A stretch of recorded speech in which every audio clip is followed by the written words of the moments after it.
اللوح والقلم. نعم، هذا غلو.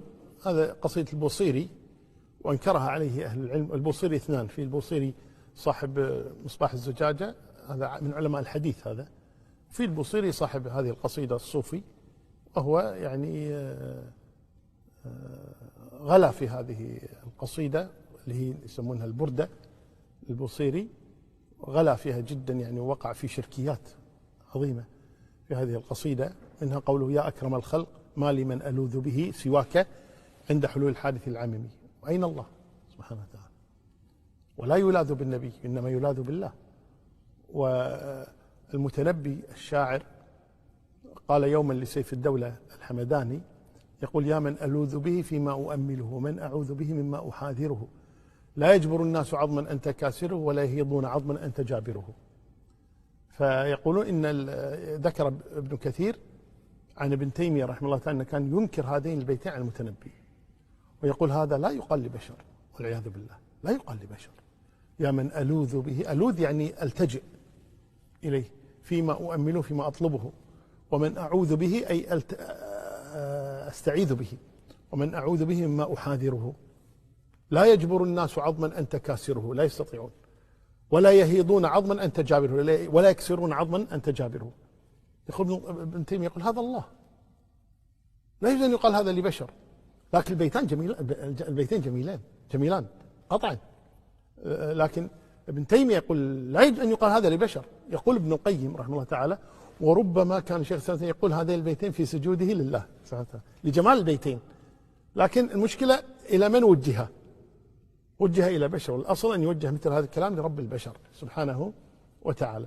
كذلك هذا البوصيري أيضا قال مثل هذا الكلام، قال: يا أكرم الخلق ما لي من ألوذ به، يقصد النبي صلى الله عليه وسلم، سواك عند حلول الحادث العممي، إن لم تكن آخذا يوم المعاد يدي، عفوا وإلا فقل يا زلة القدم، فإن من جودك الدنيا وضرتها، ومن علومك علم اللوح والقلم. أعوذ بالله، هذا لا يكون إلا لله سبحانه وتعالى. النبي لا يعلم ما في غد، لا يعلم ما في غد. يقول من علومك اللوح والقلم، هذا كذب على النبي صلى الله عليه وسلم، هذا كلام شركي، لا يجوز أن يقال مثل هذا الكلام، والعياذ بالله. الأخ أحمد من الجزائر سأل عن قصيدة البردة، وما هي الأبيات التي انتقدت؟ بالنسبة لكل كلام غير كلام المعصوم صلى الله عليه وسلم، فلا بد أن يكون فيه ما ينتقده الناس. ولو كانت البردة خالية من النقد بالكلية لكانت بمثابة الكلام المعصوم، وليست كذلك، فهي كلام كغيرها من الكلام. وقد قال الشافعي عندما سئل عن الشعر: كلام حسنه حسن وقبيحه قبيح. فلذلك هذه القصيدة وغيرها من القصائد التي مدح بها رسول الله صلى الله عليه وسلم هي محاولة لأداء حقه صلى الله عليه وسلم الواجب على أمته من الثناء عليه، وقد أثنى الله عليه سبحانه وتعالى وكفى بذلك، وأثنى عليه أصحابه ومدحوه، وأثنى عليه التابعون بعدهم وأتباعهم، وأهل كل زمان يثنون عليه ولا يكملون مدحه ولا ثناءه المستحق. والبوصيري رحمه الله كان من هؤلاء الذين أجادوا في الثناء على النبي صلى الله عليه وسلم وعلى أصحابه الكرام.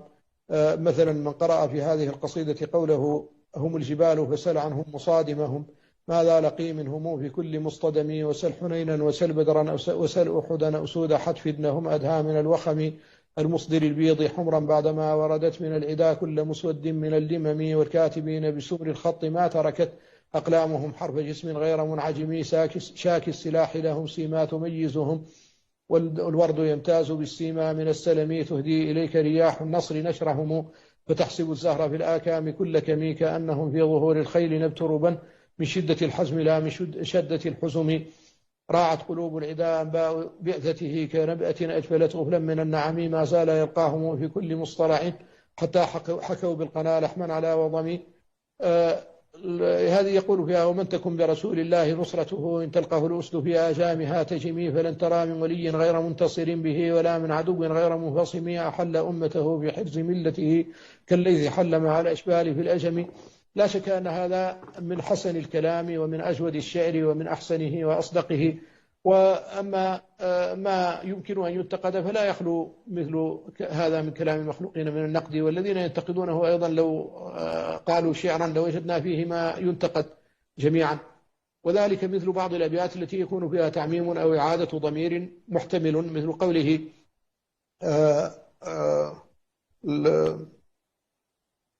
في الخطاب، كان يخاطب رسول الله صلى الله عليه وسلم ببعض الخطاب، ثم قال فإن من جودك الدنيا وضرتها ومن علومك علم اللوح والقلم. هذا الخطاب هنا لا يخاطب به رسول الله صلى الله عليه وسلم، وإنما يخاطب به الله سبحانه وتعالى، ولكن تداخل الضمائر يقع وهو معروف في اللغة، وهو مثل قول الله تعالى إنا أرسلناك شاهدا ومبشرا ونذيرا لتؤمنوا بالله ورسوله وتعزروه وتوقروه وتسبحوه بكرة وأصيلا.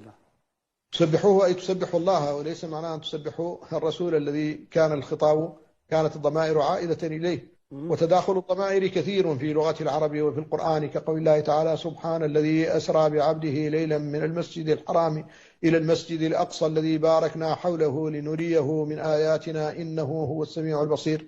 انظر إلى هذه الضمائر كلها ضمير لمفرد وكلها بلفظ الغائب. سبحان الذي أسرى بعبده هذا الضمير الأول، ليلا من المسجد الحرام إلى المسجد الأقصى الذي باركنا حوله هذا الضمير الثاني، لنريه هذا الضمير الثالث، من آياتنا إنه هذا الضمير الرابع. وهذه الضمائر كل واحد منها يعود إلى مفسر غير مفسر الآخر. ومن كان من أهل الفهم ومعرفة اللغة لا يضيق ذرعا بمثل هذا النوع ويحمله على أحسن المحامل. ومن ليس كذلك فلا يمكن أن يخلو أي كلام مما يمكن أن ينتقد، وأن يوجد فيه بعض العبارات التي غير هؤلاء أو تكون خطأ.